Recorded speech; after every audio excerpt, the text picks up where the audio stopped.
Oi pessoal, hoje eu uso o espaço para falar sobre um tema de direito processual, a revelia.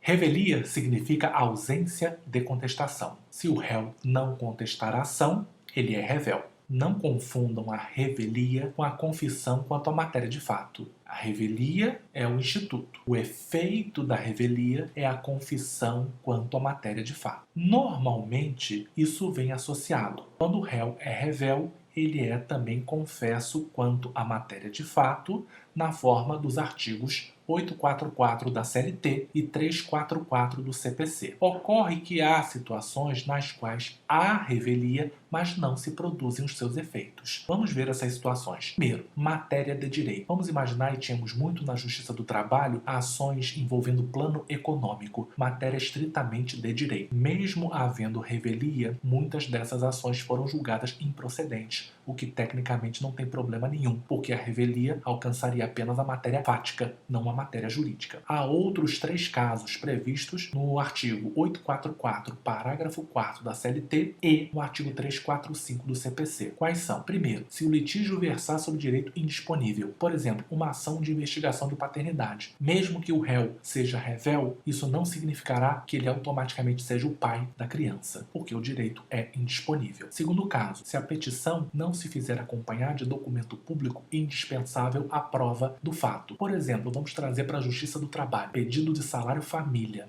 O reclamante requer salário família, mas não junta a certidão de nascimento dos seus filhos. Ora, a prova por excelência da paternidade ou maternidade é a certidão de nascimento. Sem ela, esse pedido, mesmo havendo revelia, poderá ser julgado improcedente. E por último, quando as alegações são inverossímeis, ou seja, muito exageradas, alguns gostam de trazer algumas reclamações trabalhistas que trazem um horário tão exagerado, olimpicamente exagerado, que nem o juiz acredita, mesmo havendo revelia. Ou quando essa alegação estiver contraditória, conflitante com provas já constantes, já existentes dos autos. Bem, caso de litisconsórcio passivo, muito comum, o caso clássico que eu trago é a terceirização. É muito comum nas terceirizações que o reclamante traga no polo passivo a ex-empregadora, a empresa prestadora de serviços e a empresa tomadora dos serviços. Para que ele faz isso? Para, se tiver sucesso, garantir a responsabilidade subsidiária desse tomador de serviços na forma da súmula 331 do TST. Se ele não colocar essa empresa no polo passivo na fase de conhecimento, ele não poderá executá-la no futuro se tiver sucesso na ação. Nesses casos, e é muito comum, trago agora da minha experiência, é que a empresa prestadora de serviço some, desaparece, é revel, mas o tomador de serviço comparece e contesta. Nesse caso, a empresa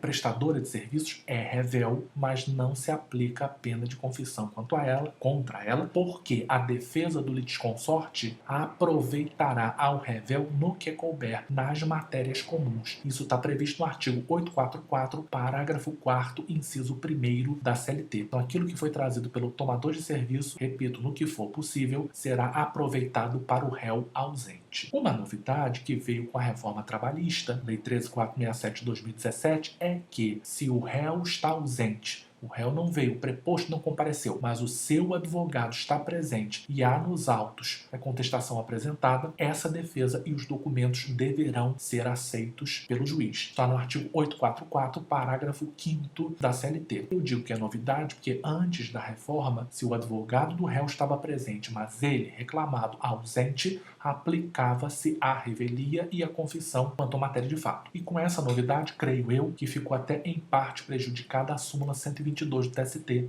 que falava sobre as condições, as exigências de um atestado médico a ser apresentado pelo preposto para elidir, para afastar a revelia. Ora, mesmo que ele não esteja doente, se ele não comparece, mas o advogado sim, repito, a defesa e documentos serão aceitos, não se cogitará de revelia. O réu revel, de acordo com a melhor doutrina e a lei, poderá assumir o processo, mas no estado em que se encontra. Isso está no artigo 346, parágrafo único do CPC. Diria mais, de acordo com o STF, súmula 231, ele comparece atrasado, mas poderá até mesmo produzir prova, se for possível, se o momento o permitir. A OJ 245 do TST diz que não há previsão de tolerância de atraso.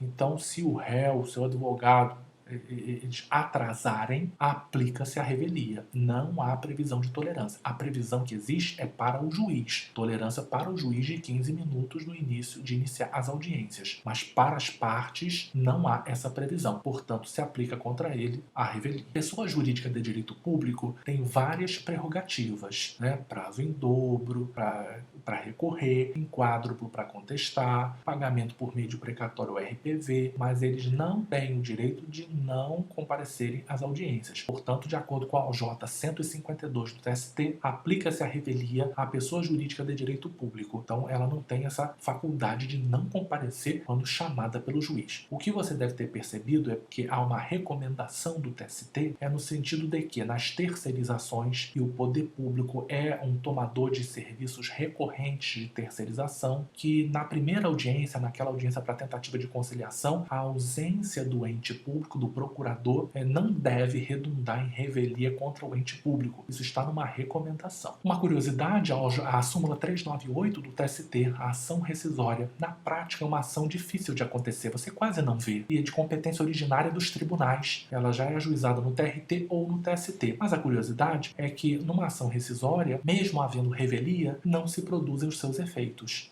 Por quê? Ou seja, não há confissão quanto à matéria de fato. Justamente por uma coisa que eu já falei. O direito é indisponível, porque o que está se atacando, de acordo com o TST, que fala corretamente, o que está se atacando é o ato estatal, a sentença já coberta com o manto da coisa julgada. Então, mesmo havendo revelia, não se consolidam, não se aplicam os seus efeitos. Por fim, é possível que haja audiência, o fracionamento da audiência. Muitos juízes fracionam, marcam a primeira audiência apenas para tentativa de conciliação e, em não havendo sucesso, recepção da defesa e definição das provas, e na segunda audiência se faz efetivamente a instrução, a colheita da prova oral e o encerramento da instrução. Nesse caso, em sendo fracionada a audiência e na segunda audiência o réu não comparecer, não há aplicação da revelia. Por que não? Porque o feito já foi contestado. Então não há revelia de processo já contestado. Assim como também não há arquivamento nessa segunda audiência, porque só se aplicaria na primeira audiência. Nesse caso, temos a súmula 9 do TST que diz nesse sentido, que nessa segunda audiência, se as partes faltarem, o máximo que pode acontecer é a aplicação da confissão. E mesmo assim, se isso tiver sido combinado, previsto expressamente na ata, na audiência anterior. Espero que tenha sido útil para você e, como sempre, estude e faça mais pelos seus clientes.